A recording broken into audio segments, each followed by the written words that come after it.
If you're watching this channel for the first time, hi! And if you watched my last video, then welcome back. So, I'm working on a Roblox game, and this is the second episode in making it.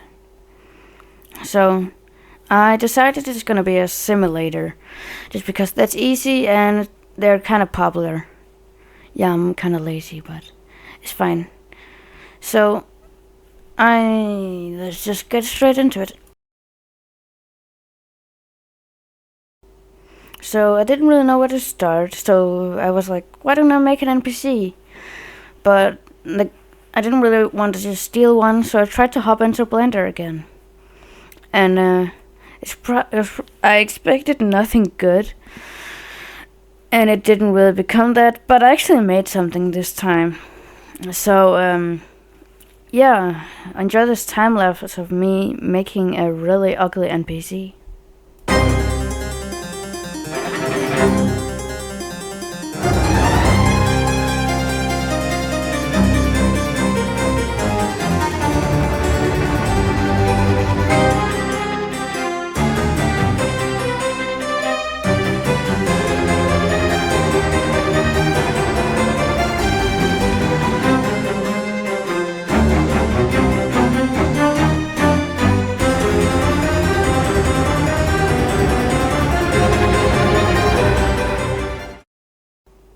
So here we have him, our newest and first NPC for the simulator.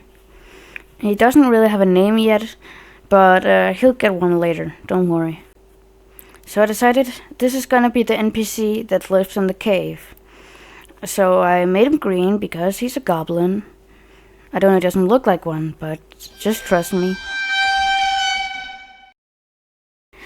And I also gave him a little campfire.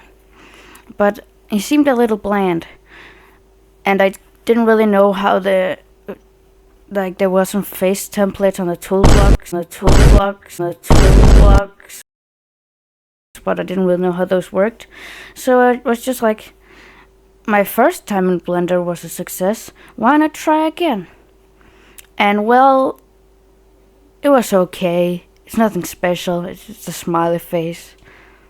So of course the next course of action was for him to say anything. But it's not one of those cool text boxes that come up on your screen. No, it's one of those ugly ones that's just on a part which you can run into. So I didn't even know how to do that, so I had to look up a tutorial. And then I just made it say stuff. And it was like he said he rest, but the player had nothing to rest on. So I decided it was now where I had to hop into Blender and make another thing, which of course was a chair.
So yeah, that's how it looks in game.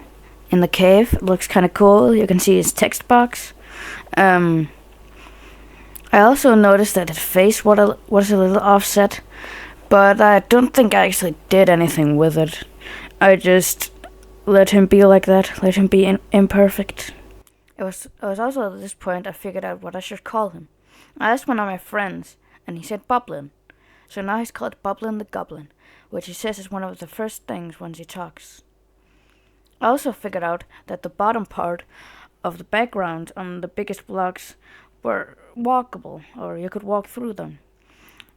And that's because when I originally wanted to make the cave behind the waterfall, I just made it so I can walk through the bottom part. But I never reverted that when I started building the map. So I had to go through the whole entire thing and find every single part that was where you could walk through it. So that took a while.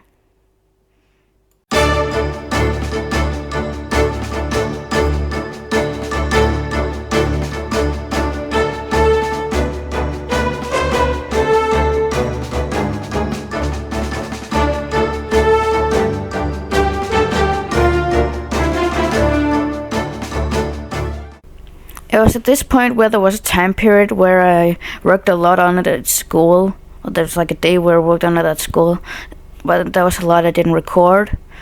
But I followed a bunch of different tutorials and stuff to make both leader stats and clicking systems, but none of them really worked together. So I wanted to try and make it again. But it didn't really work, so I had to come back the next day. It was at this point I started to get some internet issues, which also made it so I lost some content. But I worked hard and long, and I finally got the click system to work. So now when you click, your clicks go up by 1. But it didn't really save, so I've gotta have to fix that in the next episode. So stay tuned. Oh yeah, and by the way, if you have any ideas for the game or names for the game, make sure to put them in the comments. And one last thing, if you submit any names and you haven't heard any of them before the next episode, that's because this video is being edited after I've already recorded most of episode 3. But don't worry, it'll probably be in episode 4. Bye bye!